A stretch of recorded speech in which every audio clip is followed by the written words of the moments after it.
مردم خودمون. ای مادر غمخوار شده حرفت ورد زبونا، هر جا زمت دار. دلم از این میسوزه تو مدینه، یکی نمیگه چه قصه ای داری. تو که شب تا سحر واسه مردم، تو دعاهات چیزی کم نمیذاری.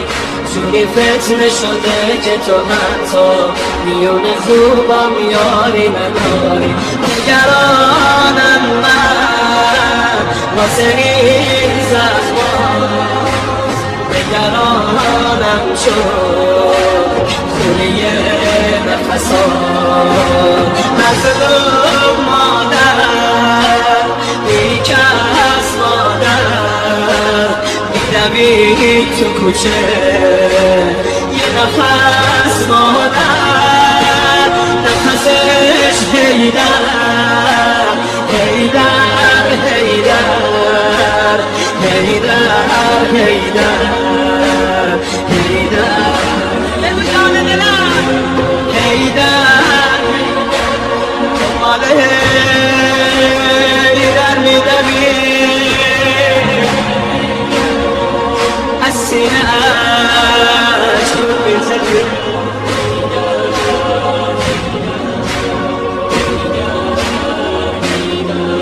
باز مشغول کاری با لبخند که انگار نه انگار که ازت دوتا دنده شکسته بین در و دیوار.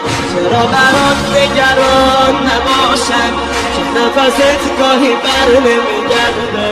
الهی مادر برات بمیرم که تموم نفسات پر درده.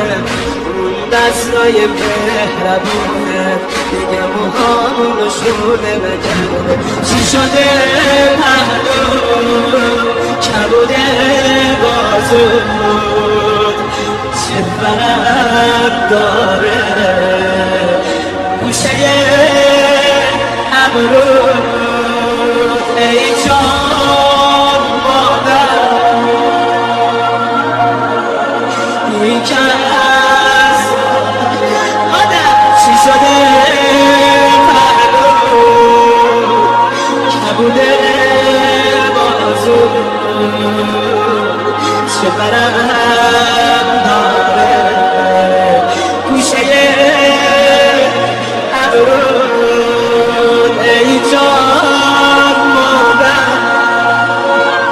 ای جان مادر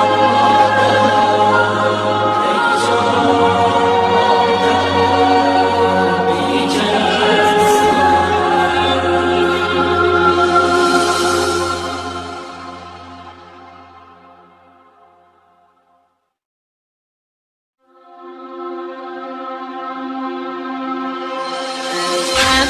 مردم خودمون.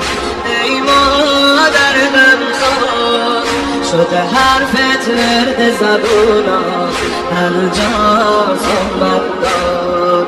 دلم از این میسوزه تو مدینه، یکی نمیگه چه قصه ای داری. تو که شب تا سحر واسه مردم، تو دعاهات چیزی کم نمیذاری. جوری فتنه شده که تو حتی میون خوبا میاری نداری.